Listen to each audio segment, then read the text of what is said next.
We're just days away from the NFL draft, and on this edition of the Blitz, we've got dueling mock drafts. Who will the Cowboys draft, and who won't they draft? On the Blitz, starting now.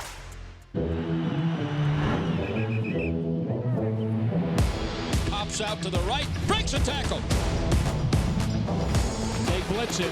Prescott throws it down the right side for Lamb. Caught it!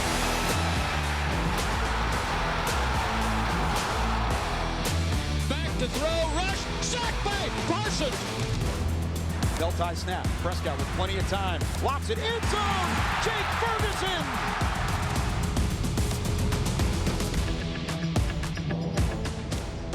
As they say, the hay is almost all in the barn. We are just days away from the NFL draft. Happy Easter, everybody. Hope you've had a great holiday. Bill Jones along with Kyle Youmans, and this is the Blitz as we are breaking down the draft, and we're going to have those dueling mock drafts. Now, Kyle's got one that will tell you exactly who the Cowboys will draft. Mine will tell you who they won't draft, but it's a busy time around here, and it's starting this past week. Let's go right out to that practice field because we had veterans on the practice field to start a voluntary workout. I like the way you put this show together, Bill, because for the most part, this is what is important. You get to see the veterans back in the building for the first time in the Brian Schottenheimer era. Dak Prescott, Osa Odighizuwa back in the building. Micah Parsons was in attendance for voluntary workouts, emphasis on voluntary. So for the most part, it's all good right now in the start of the offseason program for the Dallas Cowboys. Yes, they will add some rookies into the mix very shortly with next week's NFL draft.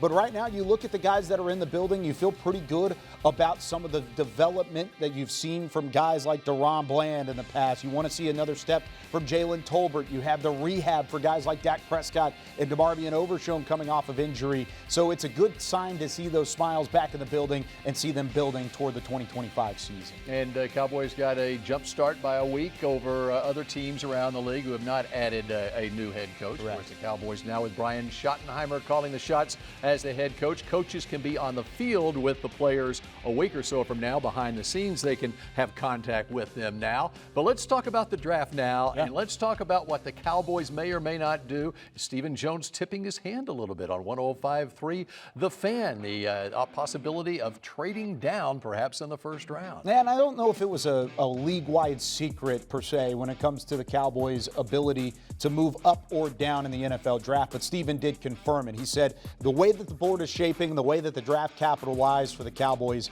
he doesn't see, in paraphrasing of course, but he doesn't see a possibility where the Cowboys could move up into the top 10 of the NFL draft. However, he does see a scenario where they could move back. Now, you need a team to be willing to dance for the right compensation. Get a team that's interested in moving up for a particular player, and that particular player can't necessarily be somebody that the Cowboys are also interested in. So for the most part, I think it's likely or more likely that they would stay put than moving at all. But if they are going to move, it's more likely they're moving back in the draft. All right, we're just getting started on this edition of the Blitz. Cowboys have the 12th pick. Who might they take at number 12? We got our dueling mock drafts coming up. Plus, coming up next, some scenarios on who the Cowboys might trade with if they did move down on draft day.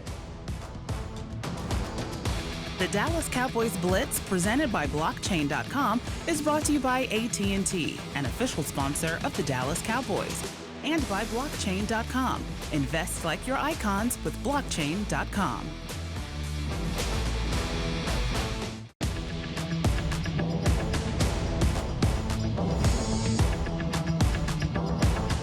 This segment is brought to you by AT&T, official sponsor of the Dallas Cowboys.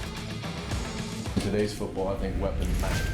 Because they can take easy one-on-one matchups or easy completions and turn them into explosive plays.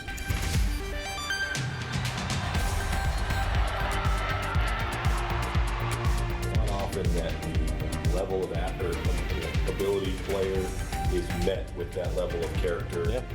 This is an athletic guy that can really run, he can open up, he can play in space.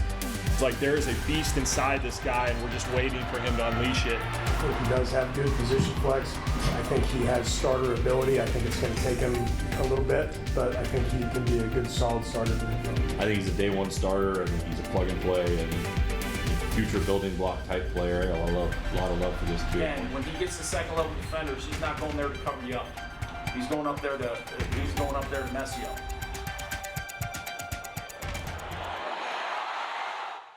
An exclusive sneak peek behind the scenes in the Cowboys draft room as we welcome you back here to the Blitz. Those meetings have been going on this month. We're getting you ready for the draft. And let's set the table here, Kyle, as we look at Thursday's first round. Of course, the Cowboys have the 12th pick. Let's take a look at who had the top 12 picks and who might be a wild card in this situation. Well, I think it starts as early as pick number 3. I think we all kind of anticipate the Titans taking Cam Ward, quarterback out of Miami, to start things off. And I think it'd be a shock if Travis Hunter does not go to the Browns at the 2nd pick overall. But starting there with the Giants, things could get crazy. Do they take Shedeur Sanders, one of the top quarterbacks in this year's draft? Do they turn around and take probably one of the better actual players and all-around players in the draft with a guy like Abdul Carter out of Penn State? But then I'm looking at the Jags at 5. A lot of people are pigeonholing Mason Graham, the defensive tackle there for the Jacksonville Jaguars at the 5th overall pick. I wouldn't be shocked if Ashton Jeanty is their pick at 5. So for the most part, anything after the 1st and 2nd picks is going to be a jumbled mess, and it could all affect who is there and who is available for the Cowboys at pick 12. And then when you look what we talked about earlier, Stephen Jones, the possibility of the Cowboys trading down. So now who's behind the Cowboys in the draft order? No, and I think this is important to take a note. Those teams right behind you, 13 through, let's say, 17, Dolphins, Colts, Falcons, Cardinals, Bengals, do not necessarily need a wide receiver to help. So if the Cowboys are hunting wide receiver at 12, there's a chance they could trade back and have a good shot at taking either the 1st or 2nd wide receiver that's still available on their board. But you got to find a trade partner in order to do so. Now, in order to find a trade partner to go that far up, you kind of need something to be hunting. So I'm looking at teams that need a quarterback. The Seattle Seahawks, the Pittsburgh Steelers, even the Los Angeles Rams with Matthew Stafford so late in his tenure. All 3 of those teams have been rumored to be shopping the quarterback market. And even though Shedeur Sanders may not be there, maybe Cam Ward's not there, I still think Jackson Dart, guys like Tyler Shugg, multiple players that are up front could possibly be in that mix. And if they are willing to trade for a quarterback, those are the teams that I would circle if I'm the Cowboys front office. Those are the ones that are going to call that phone when you're on the clock at 12 or maybe even earlier to see what the compensation would look like. You got to make sure it's even compensation. You cannot afford to take a discount on a trade back at the 12th overall pick. And also trade partners who has more than 3 top 100 picks. That's another thing to factor in when you're looking at trade partners. All right, when we come back, Kyle is on the clock. It's a 7-round Cowboys mock draft. Will he make some trades next? This segment was brought to you by AT&T, official sponsor of the Dallas Cowboys.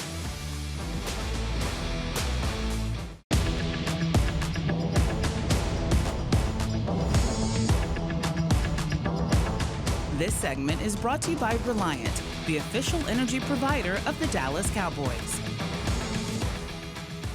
Welcome back to the Blitz, and this is Kyle Youmans' baby, his 4th baby. He's got triplets, and he's got the Dallas Cowboys Star Magazine Draft Guide. It is available at your local pro shop or DallasCowboys.com. And this is Kyle Youmans' 5th baby we're about to show you, as it is mock draft time. I'm going to have one in the next segment, but this is the one you really need to pay attention to because Kyle Youmans has put the work in, and it's time to reveal Cowboys 7-round mock draft, Kyle. And this is what I think the Cowboys would do. Let me preface it with that. This is not what I would do in terms of my board. But when you talk about the wide receiver position, it has to be addressed. Maybe not just once, but I addressed it twice. I went with Matthew Golden right off the top. We've talked a lot about Matthew Golden on this show. He brings a ton of speed, separation. The 4.29 40 was impressive, but a lot of what he does off the field is impressive as well. They were really high on him out of the 30 visits, out of the combine, out of pro days.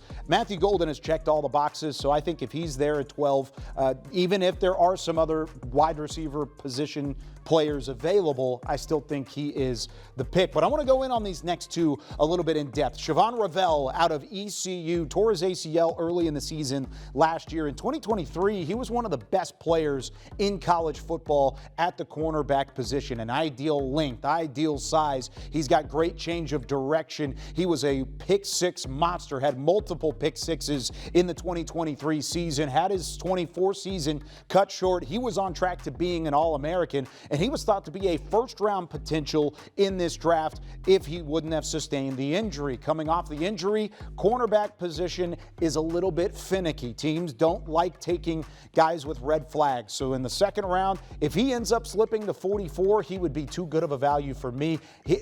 Teams have seen players come back from ACL injuries before, especially at the cornerback position. Ravel has had nothing but green light from all those that have been on his medical team and through his PR staff as well. I think he would be good and available to play for the Cowboys starting in training camp this summer. I think Ravel would be an incredible value. Now, let's go to the running back position. No, we did not address running back with guys like Hampton, Travion Henderson out of Ohio State. We went with Bayshul Tutin out of Virginia Tech, 76th overall pick. He was still there on the board for me in this simulation. You're talking about a bowling ball, bell cow type of running back who was incredible out of the backfield as well. Had over 1,000 yards rushing last year. Really limited in terms of his pass pro. I think he can grow in that element. He's not as well-rounded in that regard going back to some of the other top running backs in this NFL draft. But if he's there in the third round, I think he is as good of a value at the running back position as you're going to get in this draft. Dane Brugler actually had him as a top 10 running back in the most recently released Beast on The Athletic. I think Tutin's a great pick. After that, when you get into the 5th, 6th, 7th rounds, the Cowboys have a ton of picks here. And this is all developmental type players that are available for the Cowboys. So I actually don't think they're going to trade or they're going to pick all of these selections. I think they're going to trade a couple of these and move around. But just for the course of the exercise, I kept it at the 2 5ths, the 2 6ths, and the 3 7ths that they have on the table. I double dipped at wide receiver because how often are you going to have a 5th round pick where a guy who is 6'5" and runs a 4.3 40 is available? Got some things on the technical side, the route running side, and Tennessee receivers have a bit of a rep in the NFL for not coming in ready to go in a pro-style system, but I think Dante Thornton Jr. could be that guy. Address the trenches a little bit later than I would have liked to, but I still think you get a guy in Ty Robinson that can rotate in at the defensive tackle spot. You upgrade it at your guard spot moving forward with a small school guy in Jackson Slater, and then you address some of these other depth positions later on. I really like Jay Toya out of UCLA as another interior defensive lineman that can rotate in. Big old 342-pounder. Cowboys. Let's get some big bodies up front. That's exactly right. All right, so there you see who the Cowboys are going to draft. I'm going to tell you who they are not going to draft. It's my picks for the Cowboys here in just a moment. This segment was brought to you by Reliant, the official energy provider of the Dallas Cowboys.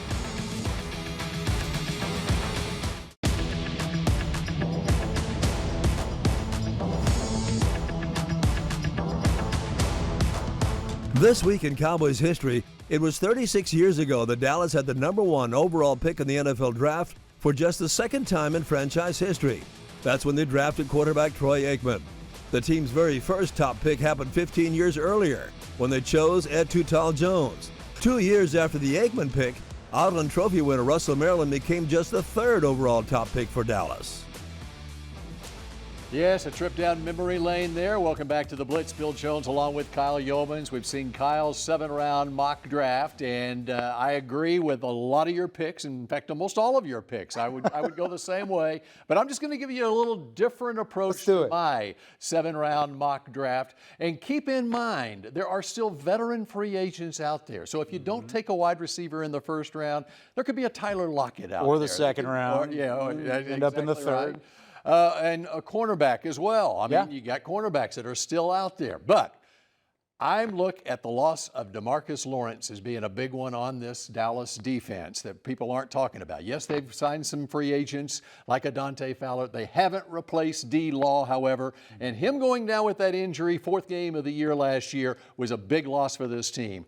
Here's your replacement, Mykel Williams out of Georgia. Keep in mind, when you look at his tape from last year, he was playing on a high ankle sprain for much of that season. I love this guy. At 6'5", 267 pounds with nearly 35-inch arms. And he had 14 sacks and 17 career starts at Georgia. One of the keys on him, he's only 20 years old. He will turn 21 in late June, and I believe he'll be your best run-defending defensive end on this team when he walks in the door as a Dallas Cowboy. I'm taking him in the first round. Second round, I'm getting your running back, and I know Kyle agrees with this selection. Yes, that would be the running back out of Ohio State. Of course, there's a couple of them, but TreVeyon Henderson is ready to play now, and especially as far as his pass pro is concerned, I'm concerned that he won't be there at 44 because other teams see what we see in TreVeyon Henderson. The Cowboys will run with the pickup in the second round if TreVeyon Henderson is there for them. Third round, I'm going wide receiver, and there could be a bunch of them there, more polished wide receivers than this one, but I'm going to go with the explosive Savion Williams out of TCU in the third round, a dynamic, physical, run after catch, 6'4", 222 pounds. You're looking at the Riley Leonard, who is my fifth round pick, and he is my sleeper quarterback in this draft. Riley Leonard is a guy who, of course, led Notre Dame to the national championship game. He is underdeveloped as far as his passing goes. He is a tremendous athlete, but if you go back and look at his time at Notre Dame last year, previously at Duke, very similar to Jalen Hurts in his usage when Jalen Hurts, as a young player at Alabama, led the Crimson Tide to the national championship game. This guy is super athletic like Jalen Hurts, and I think the passing will come for him, and he is off the charts as far as a leader and a guy you want on your football team. So I got him, if he's there in the fifth round, and I think an offensive coordinator, a head coach might fall in love with him. Absolutely. That leadership stuff where he may not be there. But all right, and then as Kyle mentioned in the last segment, a linebacker, a veteran guy in Jay Higgins, who out of Iowa, who is a tackling machine. I like Eric Gregory, defensive tackle out of Arkansas, is 320 pounds, and he's 24 years old. I think he'll be able to go in and be in a rotation with Mozzie right off the bat. Yeah. Elijah Huzzie is another 24-year-old cornerback who could contend for snaps in the slot out of North Carolina. Previously, he had 16 picks in his college career at East Tennessee State and North Carolina. We conclude with Shiloh Sanders. Jerry is going to draft one of Dion's kids, and it's going to be Shiloh with the last pick for the Cowboys in the seventh round. I love it. I love it all the way through. You addressed it early. I love the Henderson pick. I think if you have him there in the second round, if he's there and available, you've got a lot going your way, and you're filling some needs. And we got a Texas Tech Red Raider for my wife, Caleb Rogers, as well, the offensive lineman from Mansfield Lake Ridge. We pay tribute to an offensive lineman who's headed to the Hall of Fame, Tyron Smith, when the Blitz continues in a moment. Closed captioning is brought to you by the Texas Lottery. Dallas Cowboys scratch tickets from the Texas Lottery are here. Play today. To watch more Dallas Cowboys content on your connected TV, download the Cowboys Now app on Amazon Fire, Roku, and Apple TV.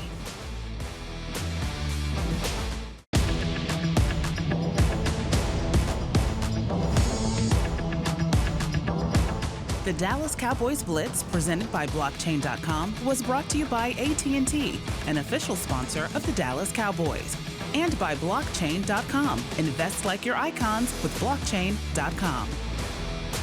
With the ninth pick in the 2011 NFL Draft, the Dallas Cowboys select Tyron Smith, offensive tackle, USC. Great opportunity. I feel very blessed to be in this spot right now. And we were really impressed with the kind of background he's had.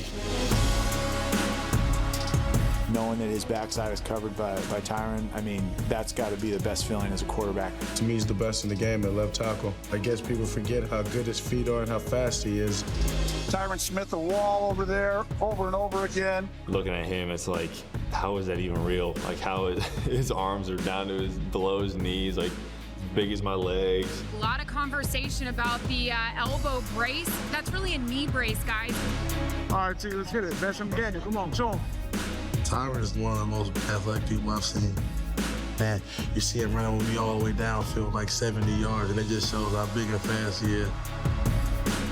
Tyron Smith just relentless with his pass protection. Tyron does a great job of getting back and always being balanced. And then when he's in balance, he can strike you with that power.